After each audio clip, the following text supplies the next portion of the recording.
अगर आपका 1000 रुपया बैंक का अगर कर्जा बाकी रहता है तो आपके घर पे पुलिस के बैंक वाले आ जाते हैं, आपका घर सील करने आते हैं। आप 2-2, 3-3 लाख करोड़ रुपया बड़े बड़े उद्योगपति का ये माफ कर देते हैं। बहुत बहुत धन्यवाद। मंच पे उपस्थित हमारी मुंबई की अध्यक्षा, member of parliament Varshatai Gaikwad madam, इस मंच पर उपस्थित नवनिर्वाचित जिला अध्यक्ष यादव साहब, हमारे नगर सेवक साथी वीरेंद्र चौधरी जी, प्रोफेसर अजंता यादव मैडम, यहाँ पे उपस्थित हमारे दूसरे यादव साहब जो हमारे सबसे पुराने ब्लॉक अध्यक्ष हैं, जब हम कुछ भी नहीं हुआ करते थे तब से हैं, मौलाना इश्तियाक, एक जुझारू कार्यकर्ता, हमारे इसराइल भाई और बहुत सारे यहाँ पे साथी इस मंच पे हैं। और मेरे सामने बैठी तमाम माताएं, बहनें, नौजवान साथियों, आप सबको पहले जो है नवीं वर्ष के हार्दिक हार्दिक शुभेच्छा देता हूँ। दिवाली अभी गई है, दिवाली के बाद नया साल शुरू हुआ है और इस साल आपको मिठाई आई है। उस पहली मिठाई की भी मुबारकबाद, पहली और आखिरी मिठाई है, क्योंकि चुनाव जाएगा उसके बाद में वापस मिठाई भी कहीं वापस दिखाई नहीं देगी सरकार की तरफ से। कई बातें आपको समझना होगा कि अभी अभी छुट्टियां पड़ी दिवाली की, ट्रेन में जाते हैं हमारे लोग, प्लेन का विमान का खर्चा तो उठा नहीं सकेंगे स्लम में रहने वाले, और ट्रेन में कितनी अच्छी व्यवस्था होगी आपको देखा होगा, आपने टिकट कितने में पाया होगा और आपने लिया टिकट और बाजू में कितने लोग बैठे, जमीन पे कितने लोग बैठे, ये भी आपने देखा होगा। आपके घर में सिलेंडर भी सस्ता हो गया होगा, आपका जो लाइट बिल है वो भी बहुत ज्यादा सस्ता हो गया होगा। आने वाले दिनों में ये सरकार रह गई तो और सस्ता हो जाएगा, क्योंकि अभी तो आपके पास वो सादा मीटर चल रहा है, थोड़े दिन के बाद में ये मीटर निकाल लेंगे और इलेक्ट्रॉनिक मीटर आने वाला है। इसीलिए ये कहते हैं एक है तो सेफ है। ये एक है तो सेफ नहीं है, ये महानगर पालिका का जो सेफ है ना, जो तिजोरी उसके ऊपर नजर है। चुनाव से पहले लाड़की बहन के नाम से बहुत सारी बहनों को जो है पूरे महाराष्ट्र में पैसे देने का काम किया, जिसने अर्जी दिया दिए दिए दिए। जैसे चुनाव खत्म हुआ उन सबसे पूछना चालू किया, अरे तुम्हारे तो कमाई करने वाला है, तुम्हारे तो बैंक में पैसा है, बैंक में पैसे डाले तो देखा बैंक में भी पैसा है, तो तुम्हें पैसे की क्या जरूरत है। ऐसे करके आस्ते आस्ते आस्ते सारे पैसे जो है कई बहनों के बंद कर दिए। नौजवानों को भी बताया।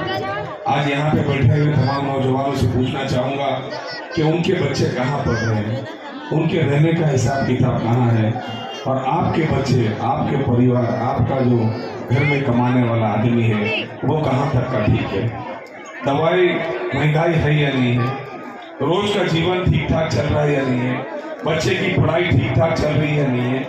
आज आपके बच्चों को तो झंडा देकर रास्ते को उतार रहे हैं और खुद के बच्चों को जो है वो बाहर गांव में पढ़ने के लिए भेज रहे हैं। आपका बच्चे का आगे का फ्यूचर कुछ दिखाई नहीं दे रहा है और उनके बच्चे जो कहाँ से कहाँ जा रहे हैं। आज आपको ये सोचना होगा कि आप ही के विभाग में, अभी दुबे जी बता रहे थे, मुझे पता है पिछले 20 साल 25 साल से हम लोग यहाँ पे आते हैं जाते हैं और यहाँ पे देखा, यहाँ पे चंद्रकांत घोषालिया को भी आपने देखा, यहाँ पे पीयू मेहता जी ने भी आपने देखा।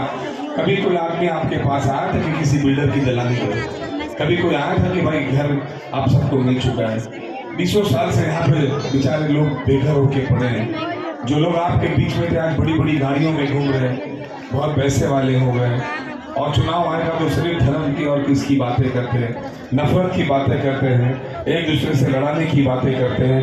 ये नहीं सोचते कि हमारी बच्ची जो पढ़ेगी, बेटी पढ़ाओ बेटी बचाओ, इस बेटी के बारे में क्या सोचेंगे, आने के दिनों में सरकार की तरफ से उसको क्या मदद हो सकती है। जब उसका ब्याह होगा तो घर का खर्चा उठाने के लायक उसके घर वाले है या नहीं, जो रिक्शा चलाता है उसकी रिक्शा ठीक है या नहीं, जो कड़िया बेगारी का काम करता है उसका ठीक ठाक है या नहीं, हमारी महिलाएं जो बैठी हुई है घर में उनको कुछ रोजगार मिले या नहीं मिले, ये सारी बातें आपको नहीं मिलेगी। पहला यही पूछेंगे कि मुंबई का मेयर कोई जो है वो खान नहीं होना चाहिए, पठान नहीं होना चाहिए, मुंबई का मेयर कौन होना चाहिए, उससे ज़्यादा इम्पोर्टेंट है कि मुंबई के घर वालों को क्या मिलना चाहिए, मुंबई में रहने वाले को क्या मिलना चाहिए, हमारे बच्चों को क्या मिलना चाहिए। हमारा पति आज जाता है रिक्शा चलाने, और कहीं दुर्घटना में उसको कुछ हो जाए तो अस्पतालों की क्या हालत है। आप जाके देखिए महानगर पालिका के अस्पताल, पेशेंट जो है जमीन पे पड़ा हुआ रहता है, डॉक्टर जो है देखता नहीं है। जगह जगह पे जो है अस्पताल खोल रखे हैं बाला साहब ठाकरे साहब के नाम पे, आज उसमें डॉक्टर नहीं है, दवाइयाँ नहीं है, जो मशीनें हैं उसका कोई ठिकाना नहीं है। आप लोग टीवी चालू करते हैं, वो 4 पागल लोगों को बिठा के रखते हैं उसके अंदर, और दिन रात भूखा करते हैं, खाली यही भोगते हैं हिंदू मुस्लिम पाकिस्तान बांग्लादेश। अरे पाकिस्तान और बांग्लादेश गया खड्डे में, हमारा देश हमको प्यारा है, देश के वासी हमारे प्यारे हैं, देश के लोग आगे क्या कर सकते हैं उसकी बात करो ना, देश के लोग आगे मजबूत कैसे हो सकते हैं उसकी बात करो ना। आज हजारों की संख्या में यहाँ खड़े हैं, इनको घर मिल रहा है नहीं मिल रहा है, बिल्डिंगें बन रही है, बिल्डिंगें मिलने का घर मिल रहा है, घर के अंदर पानी नहीं आ रहा है, घर की दीवारें सिमट पा रही है नहीं पा रही है, कोई इस पर चर्चा नहीं कर रहा, कोई उस पर ये बात ही नहीं कर रहा है। ये मंचों के ऊपर पुलिस के ऊपर विश्वास करते हैं, उनके मंत्री उनके विधायक पुलिस को रास्ते में गालियां दे रहे, मंचों पर से गालियां दे रहे, मीटिंग में बुला के पुलिस के साथ जो है गलत हरकतें कर रहे। इससे पहले भी ये पुलिस को जो है बहुत सम्मान था, मान था, महानगर पालिका के अधिकारी का मान था, सम्मान था, गलत काम सही काम को वो लोग जज करते थे। अब उनको बुला के पब्लिक की मीटिंग में जनता दरबार के नाम पे उनको गालियां देते हैं। तुम कितने पढ़े लिखे हो, तुम कितने समझदार हो जो पढ़े लिखे इंसान पुलिस ऑफिसर को या महानगर पालिका के ऑफिसर को आप गाली दे रहे हो। तुमने शुरुआत क्या की थी तो ऐसे अधिकारी को गाली दे रहे हो। तो ये पुलिस वाला हो, ये बीएमसी वाला, ये कोई भी कर्मचारी हो, कैसे आम जनता को जो है वो इंसाफ देगा, कैसे ये विश्वास दिला पाएगा कि आपके घर में कुछ हुआ तो हम आपके साथ खड़े रहेंगे। तो ये सारी बातें आप लोगों के सामने दिखाई दे रही है। मैं प्रोफेसर दिनेश कुमार यादव को बहुत बहुत बधाई देता हूँ। काफ़ी दिनों से उन्होंने कहा कि यहाँ पे जो है आप मीटिंग बुलाइए, बहुत सारे लोग पार्टी में शामिल होना चाहते हैं। यहाँ पे कई साल कांग्रेस के जो है विधायक रहे हैं, कई साल जो है कांग्रेस के नगर सेवक रहे हैं, लेकिन आपने देखा होगा कभी वो हमारे चंद्रकांत घोषाल साहब खुद एक बिल्डर थे, लेकिन कभी आपके घर के लिए लेके बिल्डिंग बना के किसी को बेघर करने का काम नहीं। आज यहाँ पे एक ही बात कही थी, यही एरिया जो है यहाँ पे चारकोप है, यही दुबे जी जो बाजू में मलाड़ है जहाँ से मैं 4 बार विधायक पढ़ा।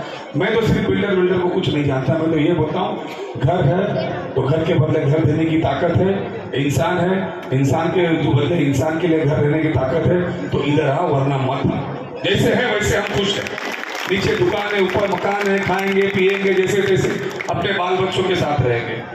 तुम्हारे साथ जिनके पास साइकिल नहीं थी चलने की, आज वो बड़ी बड़ी गाड़ियों में चलते हैं। आप बड़ी बड़ी गाड़ियों में नहीं, बड़े बड़े विमानों में चले, हमें कोई दिक्कत नहीं है। लेकिन हमारे गरीब का अगर एक घर है, उस आदमी को, उस घर वालों को बेघर करने का काम मत कर। अगर एक गरीब के पास एक ही वस्तु है, आज मुंबई शहर में आके यहाँ कोई अपने बाप दादा की जगह या पैसे कमाए हुए से आके यहाँ पे घर नहीं बनाया, पेट के ऊपर कपड़े बांध के लोगों ने अपने घर बनाए, आस्ते आस्ते धीरे धीरे करके अपने घर बनाए।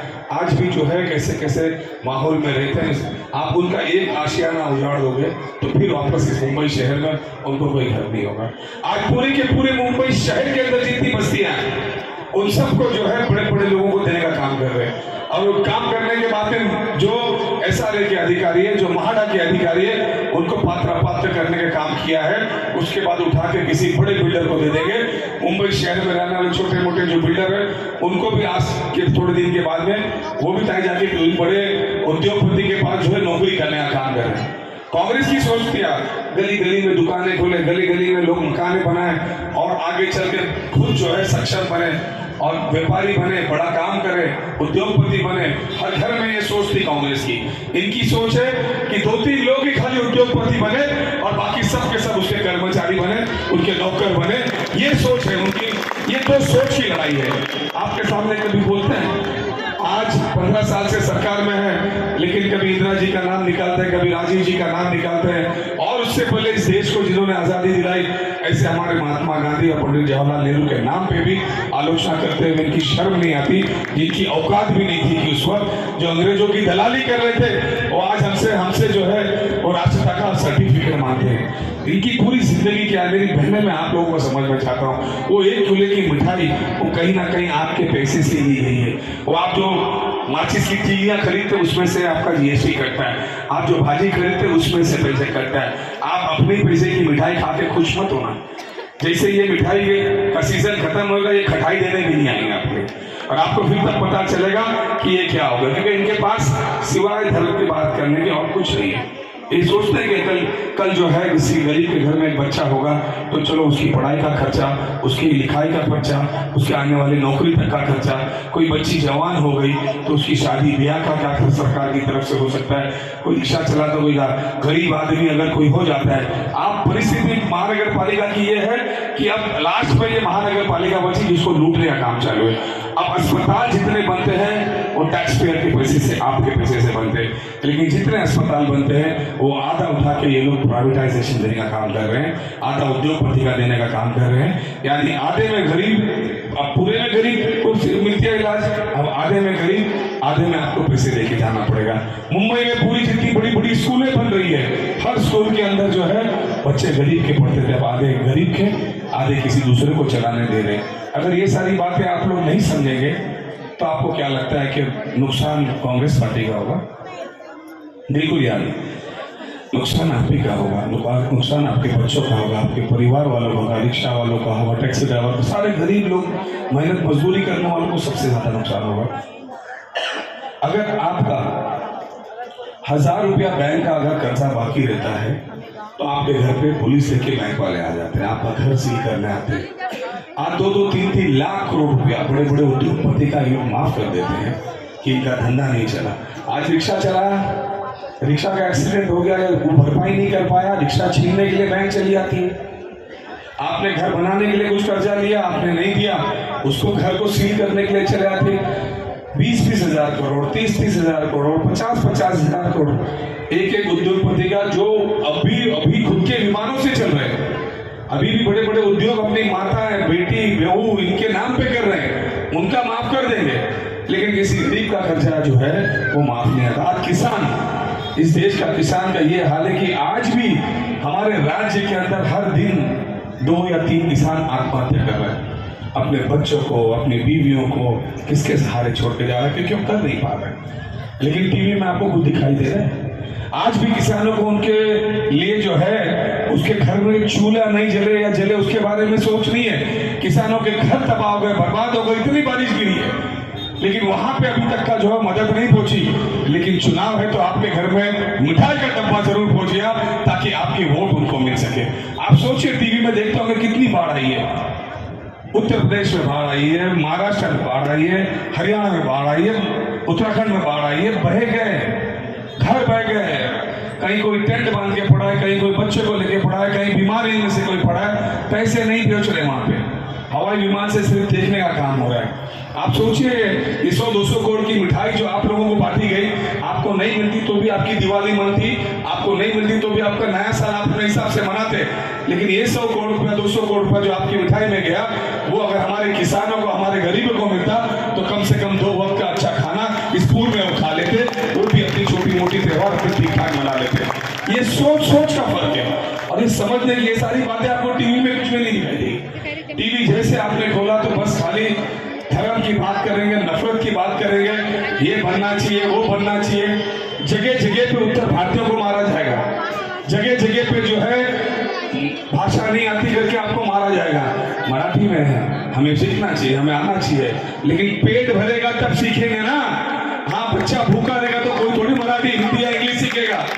पहला तो ये है कि लोग रोजी रोजगार अपना गांव छोड़ के अपने बच्चे पालने आए, अगर उनके पास ठीक ठाक होता तो अपने राज्य में बैठ के सब सीख लेते, लेकिन ये सारी बातों पे नहीं। मारो और पुलिस को बोलते हैं देखो मारने वाला जा रहा है, पुलिस को बोलते हैं कार्रवाई मत करो। ये सरकार कर रही है। आप ये सारी चीजों को समझने की जरूरत है। मैं ज्यादा वक्त नहीं लूंगा, मैं चाहूंगा कि हमारी वर्षाताई गायकवाड़ जो है इसके बाद अपनी बात रखे, लेकिन मैं जाते जाते सिर्फ इतना ही कहूंगा, बहुत ही अच्छी तादाद में हमारी बहनें हैं। आपका घर और आपके पड़ोस में जो रहता था नेता, उसका घर इसी लाइन में था। आपका घर किधर है, उसका घर किधर है, आपके शोहर क्या करते थे, आपके पति क्या काम करते थे, 15 साल पहले वो क्या काम करते थे, 15 साल पहले वो उस गाड़ी में घूमता था, आज किस गाड़ी में घूमता है, ये आपको देखना है। आपको भगवान ने, ऊपर वाले ने 2 आंखें 2 कान दिए हैं और दिमाग दिया है, उसको यूज करो। नहीं करोगे तो पछताओगे। जय हिंद, जय महाराष्ट्र।